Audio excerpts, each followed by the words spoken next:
لگ گئی آگ سینے میں بجھانا بھی مشکل ہو گیا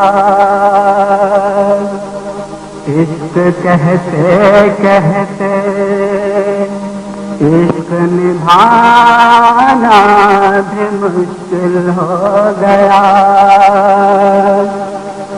دیکھا جو دستور یار کو جان بچانا بھی مشکل ہو گیا جکڑے گئے زنجیروں میں راز بتانا بھی مشکل ہو گیا گر تو بھی جلوہ نہ دکھائے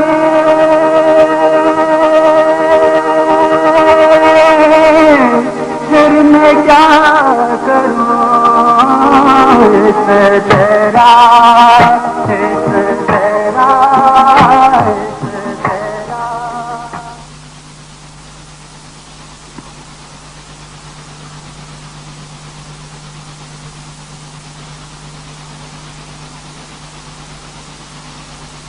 حضرت گوہر شاہی نے 1980 میں باقاعدہ تنظیم کے ذریعے درس و تدریس کا کام شروع کیا. آپ کا پیغام اللہ کی محبت کو بہت پذیرائی حاصل ہوئی. ہر مذہب کے افراد آپ سے عقیدت اور محبت کرنے لگے اور اپنی اپنی عبادت گاہوں میں گوہر شاہی کو خطابات کی دعوت دے کر ذکر قلب حاصل کرنے لگے. یہ ایک بہت بڑی کرامت ہے جس کی تاریخ میں نظیر نہیں ملتی کہ گوہر شاہی ہر مذہب کی عبادت گاہ کے اسٹیج منبر پر پہنچ جاتے ہیں. یوں تو بے شمار کرامتیں اور پروگرام ہیں لیکن چند چیزہ آپ کی تسلی کے لیے پیش کیے جا رہے ہیں. ملاحظہ ہوں.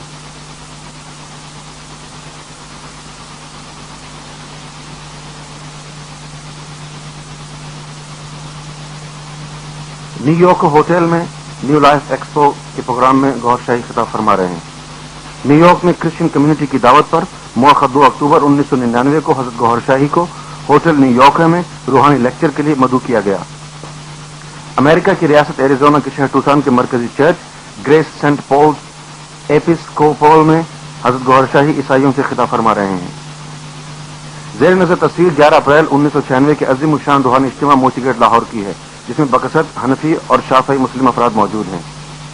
امریکہ میں Gohar Shahi Unitarian Universalist Fellowship Prescott Arizona U S A میں خطاب فرما رہے ہیں. ساؤتھ افریقہ کے شہر ڈربن میں سائے بابا کے عقیدت مندوں اور آتش پرست ہندوؤں کے مندر میں گوہر شاہی کا خطاب. نور ایمان مسجد امام بارگاہ ناظم آباد کراچی میں اہل تشیع حضرات سے گوہر شاہی خطاب فرما رہے ہیں. حضرت گوہر شاہی سکھوں کے جھرمٹ میں امریکہ کی ریاست ایریزونا کے شہر فینکس میں گرو نانک آشرم میں گوہر شاہی خطاب فرما رہے ہیں. حضرت گوہر شاہی کے اسم ذات قوم سے خطاب کی ایک جھلک.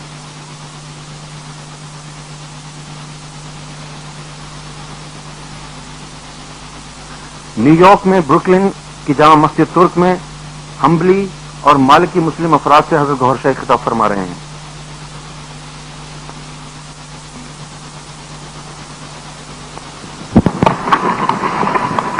Explanation and background to the cases. For many years, attempts have been made to entrap me in various cases.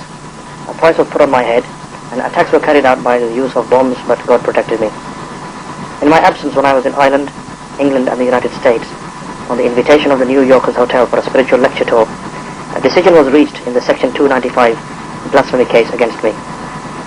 Whilst I was in Pakistan, this case remained pending for 4 months, and after I had left the country and 6 months later, without notifying me and without any opportunity being given to me, the government appointed a temporary lawyer at its own expense on my behalf, and a one-sided judgment was passed secretly in a closed room.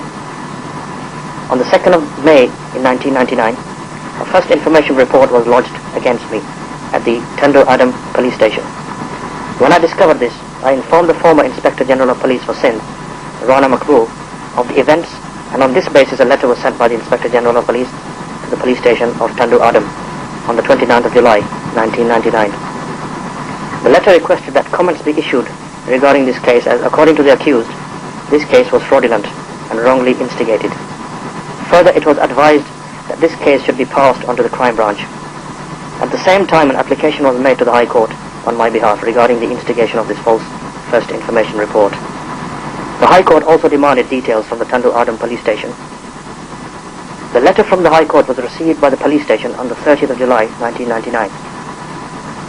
Both these letters were ignored, and within 3 days the police station made and issued the charge sheet on the 3rd of August 1999. It is not known as to whose courage resulted in both the letters being ignored, and upon whose courage the charge sheet was prepared and issued. No attempt was made by the police for my arrest, and nor did I escape, but I was busy and occupied as usual. At the end of May, I had to travel to the Punjab to participate in the Urs, the spiritual festival of Baba GOHAR Shah, and I spent 2 months of summer in my native village, as was the custom. On the 13th of August 1999, I attended and addressed a very large and well-publicized gathering on the occasion of Gyarvi Sharif, spiritual festival, at the Astana, which is the spiritual retreat in Kotri. In addition to the local intelligence agencies who attended this function, a police unit from Dadu, which was made up of about 25 police officers, was also sent for my protection. On the 18th of August 1999, when I departed for London, no one stopped me at the airport. The case remained pending for another 9 months, and when I intended to return to Pakistan, just in time for the Bakra Eid, then suddenly court proceedings were expedited and 3 life sentences were passed.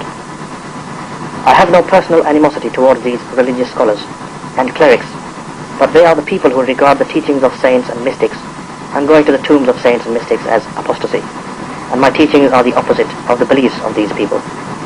These people are related to the Saudi Arabian lobby and Saudi Arabian teachings and derive unjust benefit from Section 295. A mullah cunningly lodges a false information report against his opponent and makes false witnesses of a few of his congregation.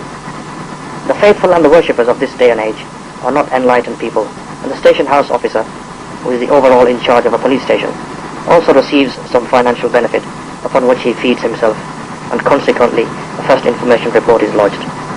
Thereafter the judges too, due either to sectarian bias or their ignorance of the teachings of Sufism, pass very lengthy sentences.